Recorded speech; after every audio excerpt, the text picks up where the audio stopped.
علامہ اسماعیل حقی کہتے ہیں کہ اللہ تعالیٰ نے پہلے انبیاء کا ذکر فرمایا رحمتن منا، بہت بڑی شان ہے یہ بھی، کہا وہ ہماری رحمتوں میں سے رحمت ہے، یعنی اللہ کی اتنی ساری رحمتیں ہیں، ان میں سے ایک رحمت، ایک بڑی رحمت حضرت عیسیٰ علیہ السلام ہے، ان میں سے ایک بڑی رحمت پہلے انبیاء بن کے تشریف لاتے رہے، یعنی رحمتن منا سے مراد کے رحمتوں میں سے رحمت ہے، انہیں رحمت میں سے بعض حصہ ملا ہے، جن پر رحمت کرنی ہے اس کے لیے مخصوص امت ملی ہے، جتنے دور کے لیے امور رحمت سر انجام دینے ہیں اس کے لیے مخصوص دور ملا ہے، جتنے خطے کے لیے امور رحمت سر انجام دینے ہیں اس کے لیے مخصوص خطہ ملا ہے۔ حضور فرماتے ہیں پہلے انبیاء بھی مخصوص دوروں کا لیا ہے، مخصوص قوموں کا لیا ہے، لا یعدوہا بخاری میں موجود ہے، وہ اس سے تجاوز نہیں کر سکتے تھے، لیکن جب حبیب علیہ السلام کی باری آئی کہا پہلوں کو فرمایا رحمتن منا، رحمتوں میں سے مخصوص حصہ لے کے آئے، مخصوص وقت لے کے آئے، مخصوص امت لے کے آئے، امت ختم تو پھر امور رحمت سر انجام نہیں دینے۔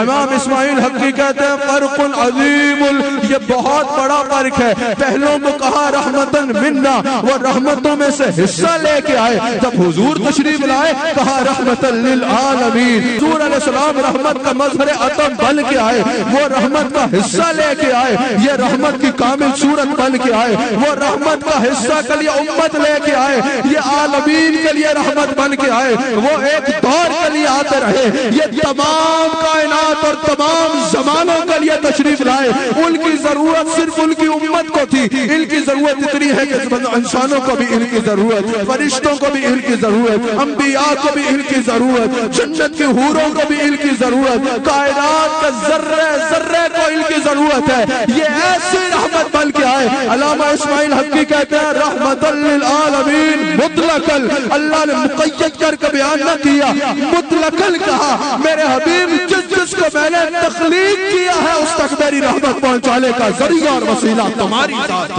ہوگی۔